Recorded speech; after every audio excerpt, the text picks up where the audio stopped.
फूलपुर नामक गांव में एक गरीब दीनू नाम का लोहार रहता था। वो रोज लोहे के बर्तन बनाया करता था, लेकिन कई दिनों से कोई भी गांव का आदमी उसका बनाया एक भी बर्तन लेने नहीं आ रहा था, जिसकी वजह से दीनू लोहार बहुत दुखी रहता था। एक दिन लोहार आग के पास बैठा लोहे के बर्तन बना रहा होता है कि तभी गांव का एक आदमी जिसका नाम छेनू होता है दीनू के पास आता है।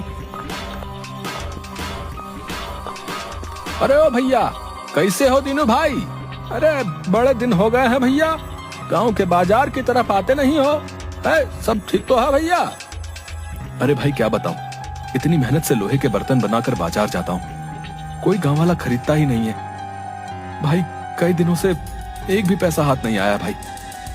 ऐसे में मैं क्या करूं, मुझे कुछ समझ नहीं आ रहा है। अरे भाई दीनू लोहार, अब गांव वालों को तुम्हारे हाथ के बनाए बर्तन पसंद नहीं आते हैं भाई।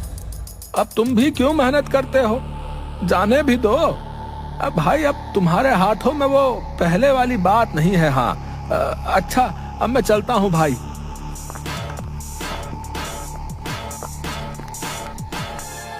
दीनू ये सुनकर बहुत दुखी हो जाता है कि तभी वहाँ दीनू की पत्नी आती है।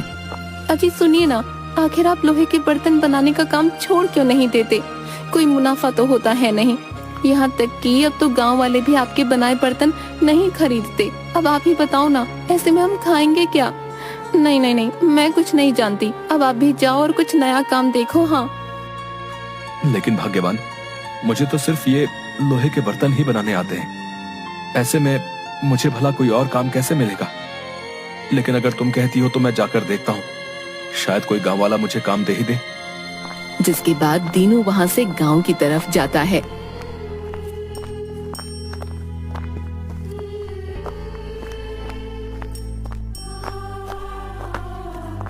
कि तभी उसे रास्ते में एक बूढ़ा जिसके साथ में बकरी होती है दिखाई देते हैं। अरे ओ बेटा, मैं दूसरे गांव से आया हूँ।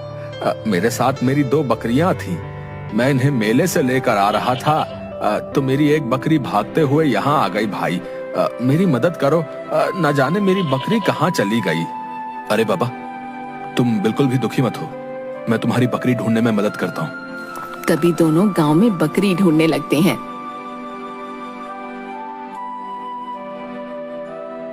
लेकिन पूरा गांव देखने के बाद भी उन्हें बकरी कहीं नजर नहीं आती।